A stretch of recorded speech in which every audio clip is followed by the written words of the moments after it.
یہ ایک کافر تھا، وہ کہتے ہیں بڑا زور آور تھا، تو وہ یہ گائے کی کھال بچھا کر کے اس کے اوپر کھڑا ہو جاتا اور لوگوں کہتا کہ اس کو اگر ہمت ہے تو میرے نیچے سے کھینچ کے دکھاؤ، میں نے دبا دیا اس کو۔ وہ ہمارے یہاں ہوتا نا، یہ میرا بازو پکڑو اور چھڑا کے دکھاؤ، یا میں بازو پکڑتا ہوں تو چھڑا کے دکھاؤ۔ تو اس زمانے میں وہ کھال بچھاتا اور اس کے اوپر کھڑا ہو جاتا اور کہتا کہ کھینچو۔ 10 آدمی اس کھال کو کھینچتے، لیکن وہ کھال کھینچی نہ جاتی، ان لوگوں کے زور سے کھال ٹوٹتی رہتی، حتیٰ کہ جو اس کے پاؤں تلے دبی ہوئی جگہ تھی وہ رہ جاتی، باقی لوگ توڑ دیتے، اتنا زور آور تھا۔ تو یہ اس کی کہانی ہے، لیکن یہ بتائی گئی ہے سب لوگوں کی، جس کو اقتدار ملے، زور ملے، زر ملے اور کوئی منصب مل جائے تو پھر کہتا ہے بس ہم چوما دیگرے نیست، ہمارے جیسا کوئی زمانے میں ہے ہی نہیں۔ اس نے کہا زمانے میں بندے دو ہی ہیں، ایک تو اور ایک میں۔ اس نے کہا اگر صحیح چھان نہ لگائیں تو میں ہی میں ہوں، تو بھی نہیں ہے۔ تو بندہ کہتا ہے میرے پر کسی کا بس نہیں چل سکتا۔ جب اقتدار پاس ہوتا ہے، جب دولت پاس ہوتی ہے، جب چھاتی میں زور ہوتا ہے، جب قبیلہ خاندان پشت پہ کھڑا ہوتا ہے، تو پھر انسان یہی کہتا ہے کہ نہیں نہیں، میرا کون مقابلہ کرے۔ یہ ایک انسانی طبع ہے بھی کمزور، لیکن تھوڑی سی ہوا بدو، یہ کیسا غبارہ ہے، فوراً پھول بھی جاتا ہے، لیکن کوئی معمولی سی سوئی چبھ جائے تو ساری ہوا بھی نکل جاتی ہے، اور اگر تیزی سے کوئی چیز ہو تو پٹاخہ بھی لگتا ہے۔ تو یہ غبارہ پھول جاتا ہے تھوڑی سی ہوا سے، تکبر کی ہوا سے، دولت کی ہوا سے، اقتدار کے نشے میں یہ پھول کے کتنا بڑا ہو جاتا ہے۔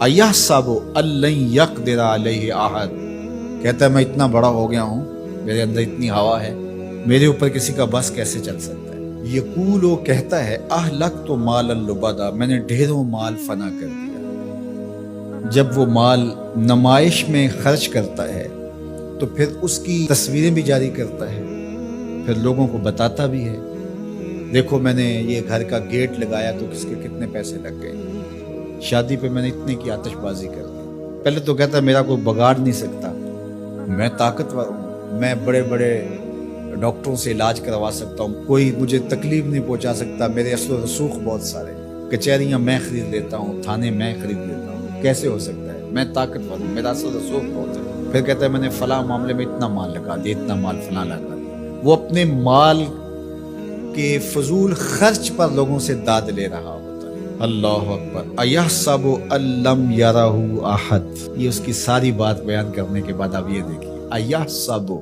وہ گمان کرتا ہے، وہ بھول گیا ہے، فراموش کر گیا اس بات کو، أَن لَّمْ يَرَهُ أَحَدٌ، کیا اس کو کسی نے نہیں دیکھا۔ یہ اللے تللے فضول خرچیاں، یہ مال کو یوں اڑانا اور نمائش کرنا، میں نے دیکھا ہے یہ مذہب والے لوگوں میں بھی ہے کہ آپ جامعہ کے لیے فنڈ مانگیں تو آپ کو نہیں دیں گے، اور ایک بے عمل ناتخواں ہوگا تو اس کے اوپر ایسے پیسے پھینک رہے ہوں گے، کیونکہ یہاں تو چپکے سے آپ نے داخل ہو کے پیسے دیے، رسید لی اور چلے گئے، لیکن وہاں تو ویڈیو بھی بن رہی ہے، تو وہاں پھر انسان ایسے اڑاتا ہے خوش دلی کے ساتھ۔ وہ خوش دلی روحانی تسکین کی نہیں ہوتی، وہ نفس کی تسکین ہوتی، حظ روح نہیں ہوتا، حظ نفس ہوتا ہے۔